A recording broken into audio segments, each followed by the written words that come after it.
programa Celebrando a Vida da Comunidade Anuncia-me, direto aqui da Casa Mãe da nossa chácara.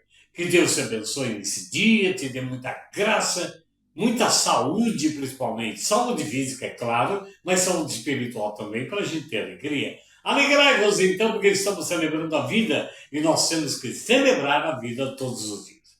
Este programa visa, a partir de agora, semanalmente, levar para você algumas informações muito importantes, não só religiosas e espirituais, mas também algo que possa edificar o seu coração, da sua família, dos seus filhos. Hoje nós teremos um convidado muito especial.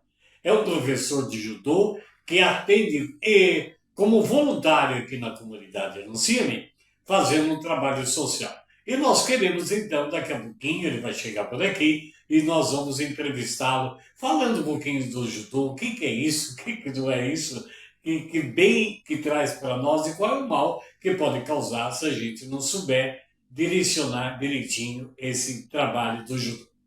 Mas eu, Henrique, cumprimento você em nome de toda a comunidade, desejando que, em primeiro lugar, a paz esteja em nosso coração, né? A paz esteja em nosso coração, porque somente na paz nós conseguiremos, então, atrair as coisas boas, encontrar solução de nossos problemas. Nós temos, assim, que observar muitas coisas que acontecem na nossa vida. Hoje é um dia muito especial para você. Celebrando a vida é nós darmos graças a Deus a cada instante por estarmos aqui. Nossos irmãos do estado do Rio Grande do Sul perderam tudo, perderam a história, perderam vidas, perderam filhos, mãe, pai, esposo, esposa. E nós esquecemos de agradecer a Deus porque estamos aqui. Debaixo de uma catástrofe atmosférica, ainda estamos vivendo muita dificuldade por fome, perda de entes queridos, perderam casa, documentos, perderam história. E nós estamos aqui. Vamos então levar a Deus nesse dia a gratidão por termos comida na mesa, um cobertor para se cobrir, uma casa para morar, um emprego, seja como for, nós temos alguma coisa. E isso já é motivo de gratidão. Assim como eles foram pegos de surpresa numa situação difícil, nós não sabemos o que vai acontecer conosco no dia seguinte. Portanto, irmãos, celebrar a vida é uma profunda gratidão que tem que sair do nosso coração. Nós não temos o que reclamar. Nós não temos o que ficar falando que não temos o que temos. Nós só temos a agradecer. Só temos a agradecer. Se a gente quiser levar um pouquinho para a palavra de Deus, a espiritualidade, nós vamos encontrar, numa das narrativas do apóstolo Paulo, um versículo muito importante. Em toda circunstância, dai graças a Deus. Em toda circunstância, dai graças a Deus. Então é assim que nós vamos a cada dia, em qualquer situação, mesmo aquela que não nos agrade, que parece que é derrota, nós dizemos obrigado, meu Deus, porque ainda estamos fazendo isso. Graças a Deus. Havia uma pessoa que perguntou assim, nossa, você reza tanto, o que você ganha com isso? Né? O que você ganha de rezar tanto? Não, eu não ganho. Eu perco. Quando eu oro a Deus, eu perco.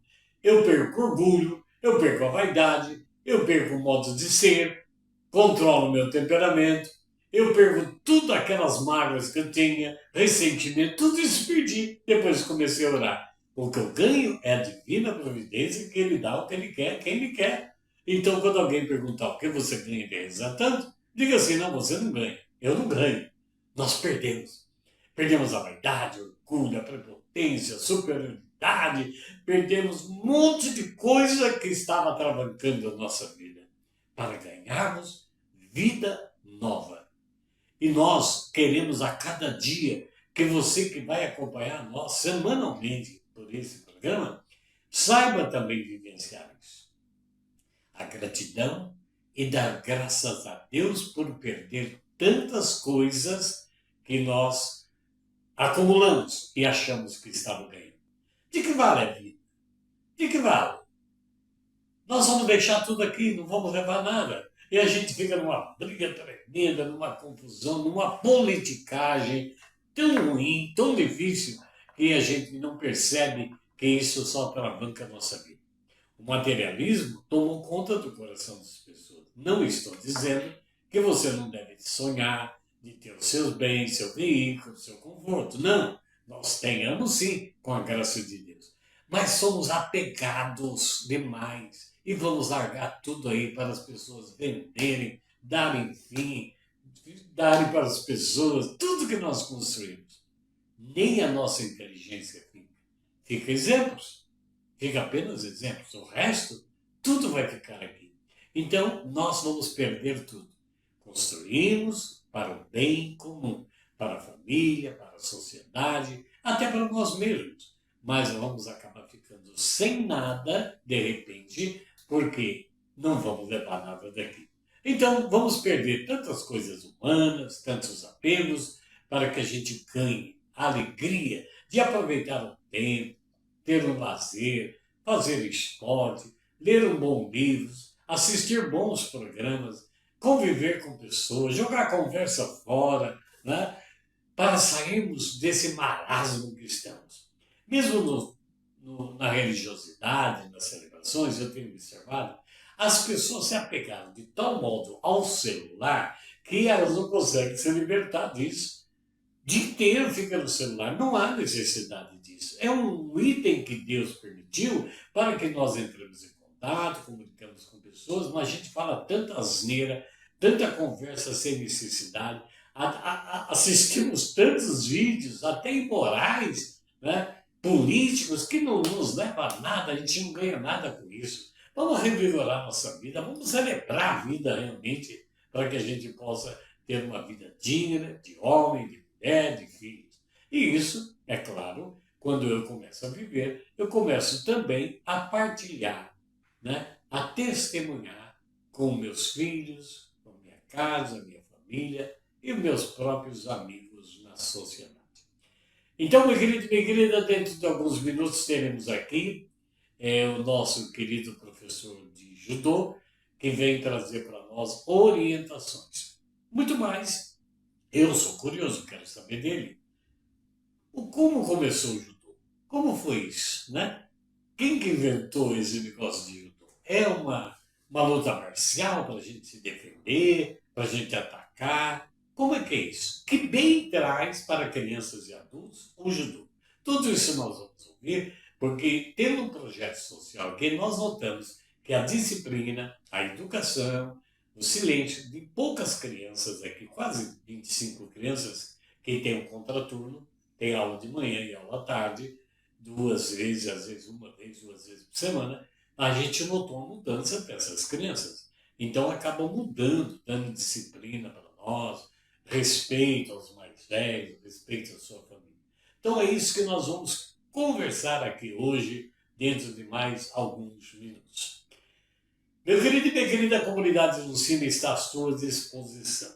Nós temos o nosso WhatsApp, o modo que você entra no nosso site, que acompanha a comunidade. Temos muita riqueza gratuita para você ter, para você atingir. E agora, a novidade é a Escola Anuncia-me de Formação e Evangelização, que já está no ar com cursos gratuitos, que você pode acessar a Escola de Evangelização e Formação Anuncia, aí no nosso site, nas nossas redes sociais, e ter uma riqueza diária na sua casa. Veja bem, 3 horas da tarde, segundo a palavra de Deus, é a hora que Jesus entregou ao Pai o seu Espírito, é a hora da morte de Jesus. É a hora da misericórdia divina, onde ele nos ensinou a perdoar, como ele também dizia, Pai, perdoai, porque eles não sabem o que fazem. Nessa hora, a comunidade, diariamente, de segunda a segunda, às 3 da tarde, tem o terço da Divina Misericórdia, que você pode rezar conosco pelo Facebook ou pelo Instagram. Às 18 horas também, todos os dias da semana, nós temos o nosso Santo Terço Mariano. E às quinta-feira, temos a adoração com o Santíssimo à tarde. Então são riquezas que mesmo no seu celular, no seu computador, você pode estar conosco nesse momento, pelo Instagram, pelo Facebook. Entre em contato. Acesse a rede Anuncia de Comunicação. Acesse essa rede e você vai ter uma riqueza muito grande. O blog do fundador, né, que Deus me deu essa graça de fundar essa comunidade, sou apenas um administrador, administrador dele, dessa obra. Esse blog tem muita riqueza, muita formação, muitos vídeos, muitas palestras que vão orientar você na parte espiritual e também na parte de formação humana, falando daquele jeito que nós vimos. Já está chegando por aqui, professor, pode entrar. Vamos entrar, a casa é sua, vamos sentar aqui ao meu lado. Que bom, e todo parlamentar. Bom dia, seja bem-vindo. Vamos sentar aqui, puxar o microfone. E que bom, saiu da aula agora, né? Acabamos a aula. Vamos falar bem pertinho do microfone, para que a gente possa... Bom dia, senhor Henrique. Bom dia a todos. Bom Acabamos dia. de ter nossa aula de judô, nossa aula matinal. Começa às 8, vai até às 10. Que maravilha. E à tarde nós temos outra rodada. Tem outra equipe, das né? 2 às 4, outra equipe também. Tá bom. Professor, seu nome, onde você mora? Nome completo é Paulo César De Carli. Eu moro aqui em Guaratinguetá, no bairro da Figueira, também conhecido como Jardim Nova Era. Ah, que bom. Eu queria fazer uma pergunta se a gente fosse bem livre. Eu vou ser bem ignorante no assunto, porque eu não conheço muita coisa. Como surgiu o judô? Se quiser puxar a cabeça um pouquinho mais perto. Como surgiu o judô? O judô tem uma história bastante interessante. Ele é uma arte marcial com origem no que nós conhecemos hoje por jiu-jitsu. Isso foi em 1822. Na época, o jiu-jitsu no Japão ele era conhecido como jutsu. E apareceu um professor de judô, né, um japonês, que na verdade era mais um professor da área acadêmica, Jigoro Kano, o nome dele. E ele, praticando jiu-jitsu, ele percebeu uma oportunidade de desenvolver, criar um esporte onde as pessoas pudessem praticar, mas sem aquele objetivo da vitória e puramente da defesa pessoal. Ele entendeu, ele estudou bastante o jiu-jitsu, né? E viu ali uma oportunidade de criar um esporte, uma arte marcial, né, que se transformou num esporte, onde todos pudessem praticar e crescer de uma forma física, de desenvolver fisicamente, mas também melhorar os aspectos comportamentais de uma maneira assim bastante ostensiva. Começando no Japão, a gente nota que eu acho que o mundo inteiro tem o judô, né? Sim, hoje o judô está difundido no mundo inteiro, é um dos esportes mais praticados aqui no Brasil. Aliás, é o esporte olímpico que mais medalhas trouxe para o Brasil. É mesmo? Nós temos hoje 24 medalhas no total, sendo que os esportes que também trazem bastante medalhas, como a vela, a natação, o atletismo, estão aí na casa dos 19, 18 medalhas. Que maravilha. Então ele é muito praticado, né? Que maravilha. Então, quantos anos já, né? 142 anos, né? 1882 para hoje, data de hoje, né? Jigoro Kano, se tivesse vivo, teria hoje 163 anos. Ele nasceu em 1860. Olha. E ele era uma pessoa, como eu comecei falando, uma pessoa muito especial. Ele era da área da educação, foi diretor de escola infantil. Ele era poliglota, falava 4 idiomas: o francês, o alemão, o espanhol, o inglês. E também teve um destaque muito grande em uma das instituições de ensino de Tóquio. Foi presidente de uma instituição de ensino lá de Tóquio. Ele era uma pessoa assim com uma cabeça bem diferente, bem aberta. Bem inteligente, né? Agora, diz assim, professor Paulo, tudo bem? Como é que o senhor entrou nessa? Eu sou natural de Limeira, né, estado de São Paulo. E eu sempre joguei futebol, porque meu pai foi profissional de futebol. Olha! Foi profissional até os 20 e poucos anos, depois ele parou e eu, por herança, joguei até Internacional de Limeira. Chegou a jogar em Limeira, na União São João de Araras. Olha. Chegou a jogar. E eu sempre me incentivou no futebol, ele gostava, era um apaixonado, eu gostei. E eu sempre joguei futebol. E aos 17 anos, mais ou menos, 17 anos, eu descobri o judô, que não era tão comum na minha cidade. Eram poucas academias. Mas aí um amigo, vizinho, falou do judô, eu fui lá, conheci, gostei. E de lá para cá não parei mais. Então me ajudou muito, né? Tanto na parte física. O judô traz uma série de benefícios para a gente, né? O senhor viu mudança, Paulo, assim, no comportamento seu, no modo de pensar? Muita coisa. Eu acho que Eu estava até falando assim que, eu não sei, né, não conheço profundamente, mas a disciplina da pessoa ajuda muito, né? ele transforma a pessoa, Transforma. transforma, deixa a gente mais calmo diante de situações assim mais tensas. Ele nos ajuda Aquele respirar, a né? ser mais tolerante. Tolerante.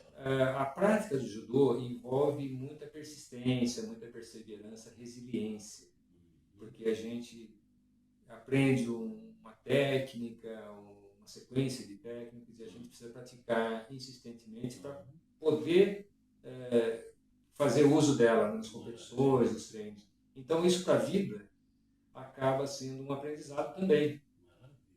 E eu considero que dos grandes benefícios do judô é a gente aprender a cair. E giro sabe A cair. gente não sabe cair. Acaba se quebrando todo. Então, no judô, a gente aprende a cair de uma forma a proteger o corpo, a cabeça, a coluna, os braços, as pernas. E isso serve para o dia a dia, né? Dia a dia. Eu, por exemplo, gosto de bater minha bolinha de vez em quando, correr na rua, sou um corredor de rua, gosto de correr, andar de bicicleta, as crianças fazem muito isso. Então, quando a gente aprende a cair, de uma certa forma, a gente está se protegendo. Né? E tem um outro aspecto de aprender a cair que a gente usa muito, a gente percebe muito no judô, né? Como a gente cai muito e levanta muito, na vida a gente vai pensar dessa forma. A vida vai nos preparar muitos tombos, né? Muitas quedas. Você nem espera, né? Mas a gente já tem essa experiência da retomada, né? De levantar de cabeça erguida e pronto para outra, né?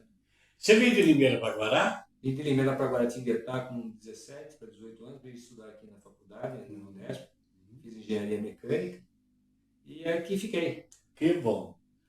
Agora vamos falar então. Assim, a sua família apoiou tudo isso? Tem alguém da sua família de judô também? Não. Não, eu sou o único. Você é o único. Eu sou o único.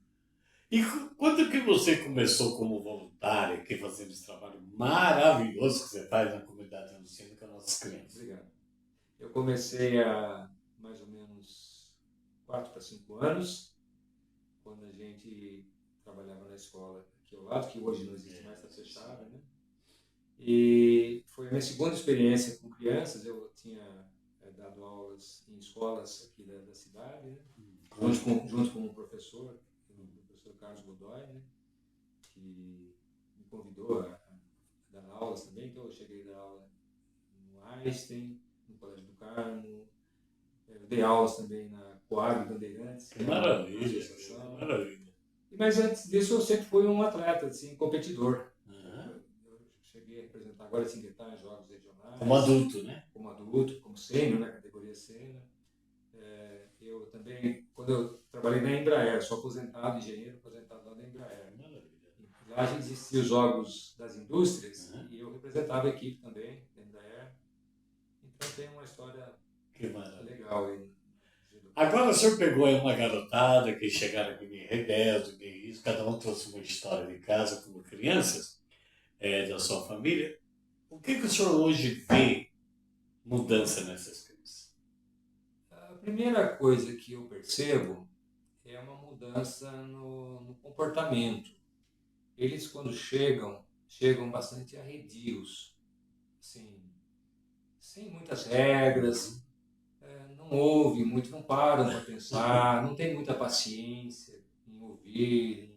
Mesmo nos treinos, no início, eles têm uma dificuldade de concentração, uma dificuldade na percepção de, assim, espacial, o que é lado direito, lado esquerdo. Isso é uma deficiência do mundo que nós estamos vivendo, não é, pessoal? Eu acredito que seja um pouco dos dois. Até na família, né? Na família. Mas é uma coisa que pode ser melhorada e muito. O judô ajuda muito nisso. Porque a gente tem ali atividades de empurrar, puxar, baixar, levantar, rolar para frente, para trás, trabalhar com o lado direito, o lado esquerdo. Isso vai exercitando e, de uma certa forma, eles vão assimilando, né? Vai ampliando o conhecimento dessas habilidades, né, que eles vão adquirindo. Eu acho que o judô ajuda muito nisso. Então eu percebo essa diferença neles também, sabe? Eles chegam meio travadinhos assim, com relação aos rolamentos. Então, eles chegam assim, quando eu falo que tem que fazer cambalhota, eles, não vou fazer, não. Nunca fizeram. Nunca fiz. Mas imediatamente percebem os outros fazendo e acreditam que conseguem e começam a fazer. Isso é muito legal também. Eu sei que o senhor participou de alguns, das crianças aqui do projeto, Anuncia-me, esse projeto social, para algumas competições. Sim. Tivemos algumas vitórias? Surpreendentes, eu diria. A gente participou de algumas, foram 3 competições. E na última, vou pegar como exemplo que está mais fresquinho, a gente esteve com 16 atletas, 15 atletas aqui competiram, dos quais 10 medalharam. Que maravilha! Sendo que 5 foram campeões. Olha! Parabéns. E os outros 5 em segundo e terceiro lugares. Então, foi assim uma grata surpresa. E os que não conseguiram medalhas, eles foram muito bem, lutaram com muita assim, vontade. O senhor fica orgulhoso com Eu isso? fico orgulhoso. Não, porque na competição você vê outros instrutores, né, treinando e tal, talvez com mais condições e de outras entidades, que vai cansar da mais. Uma diferença básica que eu percebo é na carga horária. Nós sempre treinamos uma vez por semana, embora sejam 2 horas, que eu acho que é bastante. Compensa, mas é uma vez só por semana. Mas é uma vez só. E as outras academias normalmente são 3 vezes por semana. Então, eles, de uma certa forma, ficam em desvantagem, né? Com relação a essa carga de treinamento. Mas eles aproveitam muito essas 2 horas. Então, depois de um tempo, depois que a gente passa daquela fase de lapidação que a gente estava falando aí, né? Que eles começam a entender e se engajar nos treinos, eles se dedicam e demonstram, assim, muita competência. É um motivo de orgulho, realmente. Professor, é assim como muitas pessoas veem, eu também fico pensando, tem hora que a gente fica escutando ali, aquele tapa que dá quando cai, ele tem algum significado? Tem. Aquilo ali faz aquele barulho do tatame, né? Sim, faz parte do treinamento de amortecimento de quedas, né? Onde a gente bate a mão espalmada e parte o antebraço. Fala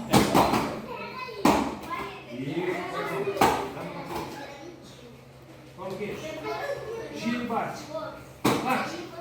Isso. Então, quando a gente cai, a gente utiliza tanto a palma da mão quanto o antebraço e a sola dos 2 pés como uma extensão do corpo na queda. Então, isso aumenta a área de contato e diminui a força no corpo, né? Então, é uma forma que o Jigoro Kano criou, o criador do judô, para nos proteger desse impacto, né? Então, com a mão, a palma da mão e o braço, o antebraço, as solas dos pés, estivesse ampliando o corpo e diminuindo o impacto na queda. Uma outra coisa que eu vejo é assim, eu sou lutador de judô, sou faixa isso, faixa aquilo, mas é muito importante que a gente fale que o judô não é para agredir, se defender. Sim. Né? Até ouvi falar, não sei se é certo, que o judô, conforme o ataque que faz em você, você usa a própria força do adversário, você não precisa fazer força. Sim. De novo, voltando no criador do judô, Jigoro Kano, ele deixou 2 grandes mensagens, várias mensagens, mas 2 que estão sempre assim em destaque, né? A primeira é a utilização da máxima eficiência, que é exatamente isso que o senhor estava dizendo. Então, se o oponente vem na minha direção, eu puxo e aproveito parte da vinda dele se aproveita como... Se ele me puxa, eu vou para cima empurrando. E assim... Se aproveita a situação. Aproveito o... Não se desgasta usando a força do oponente. Eu utilizo ao máximo essa energia, né? E isso vale para todos os sentidos, né? Das laterais, para diagonais. Mas eu tenho uma visão um pouco mais ampla dessa mensagem que se estende para o dia a dia. O bonito do judô é sempre esse paralelo, né? Que eu falo para as crianças. Usar a máxima eficiência, saber fazer o bom uso da nossa energia, a gente pode usar na escola. Por exemplo, a matéria foi dada hoje.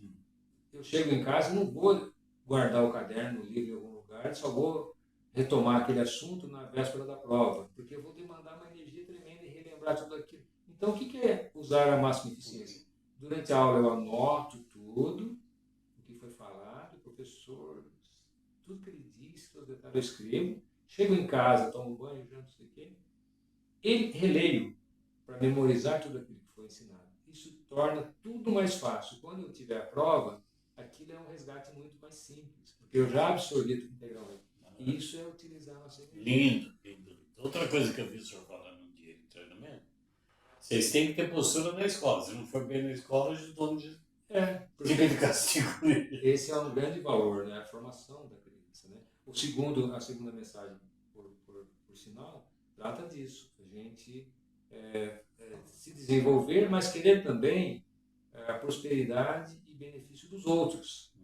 Então, primeiro eu tenho que olhar para mim, para que eu possa ajudar os outros. Então, o Jigoro Kano deixou essas duas grandes máximas, né? Da eficiência e do ajuda, né? O benefício mútuo. Que maravilha! Isso eu falo sempre para eles. Tá? Que maravilha, Paulo, que maravilha. E as crianças, a idade delas aqui varia, né? Aqui varia um pouco, a grande maioria é entre 6 e 12, 13. E tem crianças de 6 anos que já adaptou isso aí? Já, rapidinho. E aqui eles chegam assim, aquilo que eu estava comentando, eles chegam tímidos, mas com muita vontade de aprender rápido, tem uma facilidade de aprendizagem, né? E querem fazer, isso também torna tudo mais fácil. E é assim uma evolução surpreendente. Maravilha, maravilha. Eu vou para falar da sua parte pessoal. Qual é, esse tempo todinho que o senhor está no judô, qual o momento mais difícil que você passou, tristeza, alguma coisa, nesse campo do judô? Eu acho que foi quando eu tive que me dedicar mais à minha carreira profissional, né? Porque eu sempre fui engenheiro, trabalhando numa grande empresa, foi em Embraer. E ali eu tive que fazer cursos de atualização. Então eu fiz um MBA de 1 ano e meio, depois eu fiz um mestrado em engenharia mecânica e eu não conseguia conciliar os dois, a prática do judô. Mesmo não me distanciando, eu ainda tive que me afastar, porque eu, trabalhando e estudando era muito difícil fazer 3 treinos por semana, às vezes eu não conseguia nem fazer um, às vezes eu chegava nem em casa. Então foi um período assim que realmente eu senti, fez falta. Tirou você do... Fez a ausência dos treinos, né? De vestir o kimono, ver os amigos, treinar, fez muita falta para mim. Foi um momento assim, foram alguns momentos, né? De tristeza, ninguém. Claro, né? Porque ficou assim, preso, né, numa coisa. E é impressionante como eu senti a minha mente, o meu corpo reclamando a falta de treinamento. Sabe? É uma coisa assim perceptível. Você que está acompanhando o programa Celebrando a Vida aqui com o nosso Sensei Paulo, professor de judô, que faz um trabalho maravilhoso aqui com as crianças do projeto social. Me explica o kimono. Eu não posso aprender o judô com camisa dessa aqui que eu estou? Não, o kimono... Foi criado isso? Ele foi introduzido no judô, foi pelo criador, como uma forma de proteção. Porque a gente utiliza, a gente fala kimono, mas o kimono é o conjunto de casaco e calça. Isso é conhecido como kimono.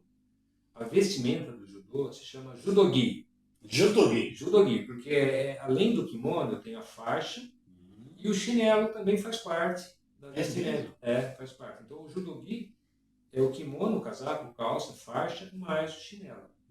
E foi criado o kimono, né, o judogi, principalmente, como eu falei, para proteção, porque a gente usa para segurar no kimono e no arremesso de um colega, por exemplo, quando a gente percebe que ele vai cair no tatame, a gente segura. Você pode segurar. Por uma das mangas. Não é um tecido comum que vai rasgar, claro. Exatamente. Então, segurando por uma das mangas, a gente evita que haja uma colisão em cheio com o tatame.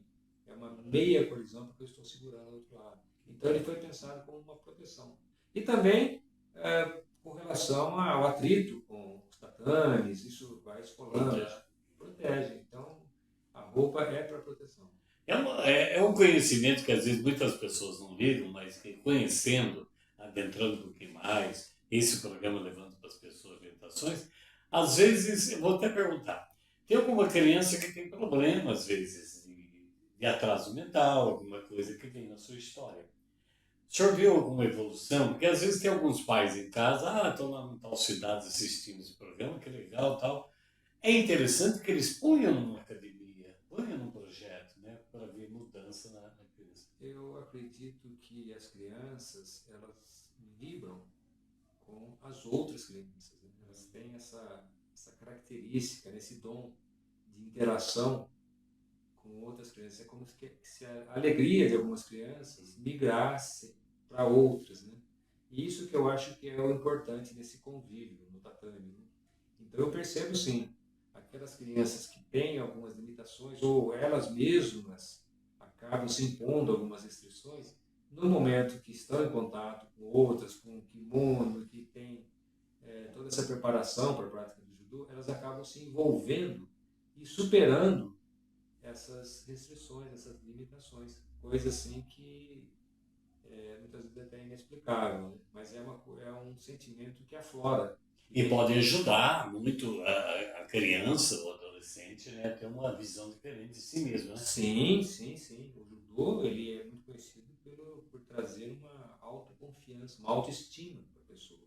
Justamente porque ela consegue fazer coisas que mesmo ela não sabia ou não acreditava. E nem a família sabe também, nem né? a família, às vezes. Muito bem. O que mais eu gostaria de falar para nós aí? Não, que o judô então, é uma arte marcial, virou um grande esporte, né, difundido no mundo, e que costuma ser tratado como uma escola de valores. De valores. A gente desenvolve a honestidade, a humildade, o companheirismo, a amizade. E todos esses valores, de uma certa forma, ajudam as crianças, adolescentes, os praticantes de uma maneira geral, a encararem o dia a dia, os desafios do dia a dia, ajudam muito na educação. E a gente, estimulando, desenvolvendo esses valores, a gente tem certeza que a gente está ajudando a formar cidadãos, né? Pessoas melhores para um mundo novo, para né? o mundo e principalmente respeitando o próximo. O judô tem isso muito forte. Respeito ao próximo. As mesmas faixas que as crianças usam, que eu vejo aqui que vai subindo, o adulto também? Sim. Qual é a primeira faixa? A faixa branca. O que ela quer dizer para mim? É o iniciante. É aquela pessoa que está começando a ter contato com as técnicas, os ensinamentos e que precisa ser olhada com atenção. Isso é importantíssimo. Gente, porque o judô também preza pela passagem do conhecimento dos mais experientes para os menos experientes. Então, quando eu olho alguém com uma faixa iniciante, e eu já sou mais graduado, eu tenho por obrigação ajudar. Pelo segundo princípio do Jigoro Kano, né? Prosperidade e benefícios mútuos. Então eu tenho que ajudar, corrigir e respeitar. Então eu também não posso exigir demais, mas vai ajudar. Aplicar técnicas com todo cuidado. Tem uma progressão de conhecimento que essa pessoa tem que seguir. Então a hierarquia das faixas ela determina isso também, né? Que bom. Da branca eu vou para a branca vai para a faixa cinza, para as crianças. A faixa cinza não existia até alguns anos. Ela foi introduzida justamente porque quando a criança começa muito cedo, então ela precisaria, para ir para a azul, ela ainda é muito novinha, seria a segunda faixa. Intermediária. Então hoje assim, a faixa branca, a cinza, a azul, a amarela, laranja, a verde, a roxa, a marrom e a preta. Sendo que no início, ainda, para essas crianças que ainda são muito novas, usa-se a ponta colorida, até a faixa amarela, mais ou menos, faixa laranja. A criança já desenvolveu bastante, ela é tão novinha que ela está na faixa amarela já. Então, para não desestimulá-la, e porque ela tem méritos, e não pode ir para a faixa laranja ainda, a gente faz uma faixa amarela, ponta laranja. Então, até uma ponte. É uma pontezinha.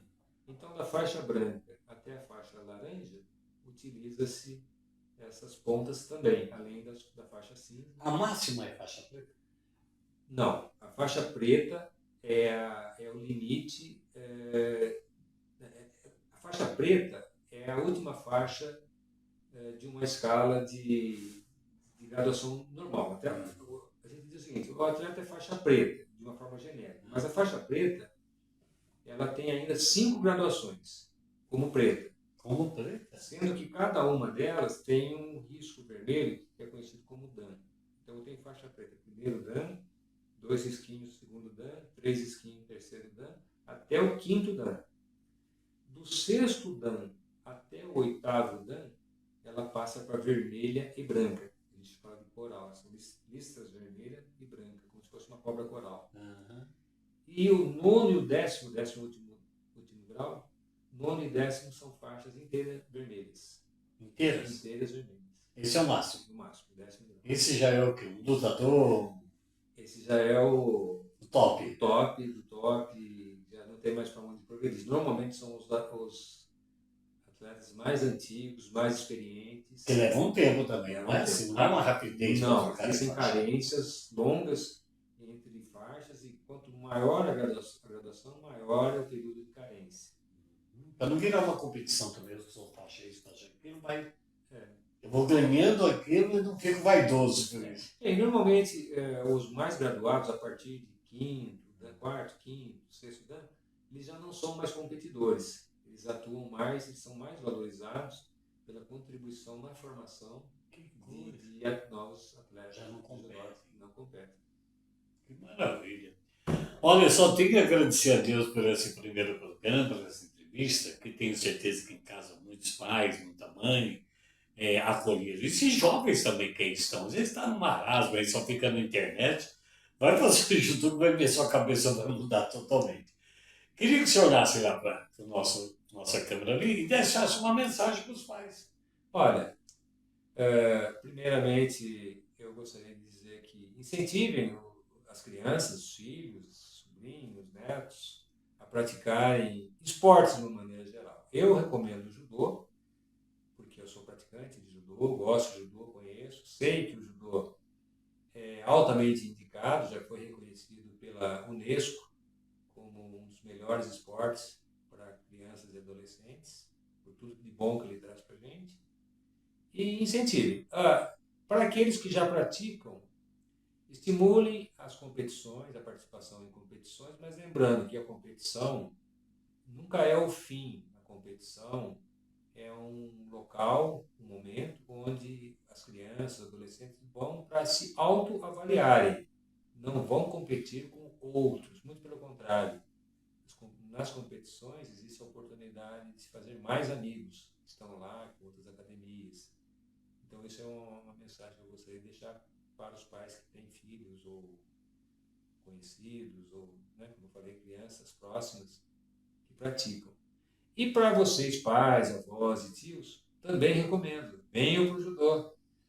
Tem idade máxima? Não tem. Eu pratico judô com eles hoje em dia. Eu faço todo o aquecimento, treino com eles.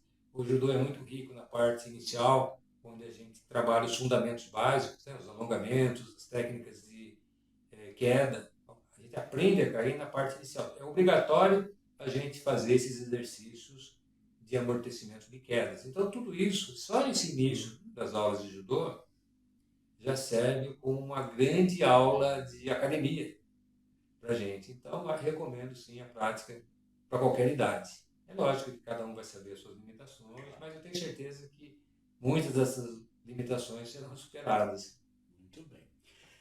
Você já deve ter visto aí, vai ser inserido também nesse programa, algumas imagens, alguns vídeos, das crianças aqui com o professor Paulo, e nós agradecemos muito ao senhor, muito. Se tiver mais alguma coisa que o senhor quer falar, aproveita. Não, eu que agradeço a sua oportunidade.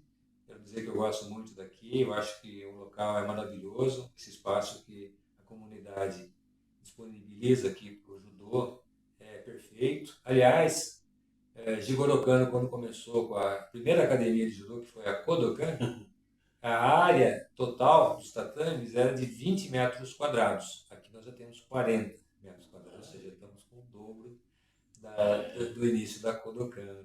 Né? E o ambiente é fantástico, um lugar assim, com muita tranquilidade, muita paz, muito apoio de todo o pessoal aqui da comunidade, uma infraestrutura muito boa. Bom, então eu tenho a agradecer também às crianças, o Sr. Henrique e toda a comunidade, porque eu também me beneficio por estar aqui. É um prazer para mim e uma oportunidade de eu estar me mexendo também, me exercitando. Eu gosto muito daqui. Que bom, olha, nós ficamos assim, muito honrados com a sua presença, suas palavras. Que Deus continue te abençoando, dando saúde, para que você possa fazer essa saúde mental e física para os seus alunos e principalmente as crianças do nosso projeto. Amém? Apenas como colocação, não sei se é que dá por causa do espaço, mas o professor estava me ensinando que quando ele cumprimenta, ele chegou aqui, vocês não viram, porque ele estava fora da câmera. Mas eu falei, bom dia, estiquei a mão. O bom dia deles, eles põem o pé assim, né? Assim, a mão espalmada aqui na coxa, depois traz para o centro e fala rei. Esse é o cumprimento que a gente vê e nunca entendeu isso, né? É um cumprimento de respeito. Então, é o sinal de respeito. Para qualquer pessoa. Sim, é um cumprimento, é uma tradição, né, do Japão, que se aplica ao judô, né? É um cumprimento que a gente utiliza muito no judô em todos os momentos de entrada, começo de treino, diante de pessoas mais experientes, até mesmo dos colegas antes do treinamento, ao final do treinamento. Então é assim um símbolo, né? Uma postura de muito respeito, de sinal de respeito. O judô pesa muito por isso, né? Humildade, respeito, e isso é uma característica que a gente herda da cultura japonesa. Que maravilha. Muito obrigado, professor. Teremos outros encontros, se Deus quiser. Vamos cumprimentar a mão, né? Mas, rei! Obrigado para você que acompanhou conosco e até o nosso próximo programa. Um por semana estaremos aqui falando com você sobre celebrar a vida. Isso aí é celebrar a vida. A vida que Deus nos deu, vamos cuidar dela, né? Já tem tanto problema, não vamos ficar escondidos, não. Vamos pôr para fora todo o potencial e alegria. Que Deus te abençoe muito, lhe dê um dia de muita graça. Interaja conosco, mande o que você achou. Vamos passar ao professor também para enriquecer mais o nosso trabalho. Que Deus te abençoe e tenha sempre a comunidade do Cine ao seu serviço. Amém.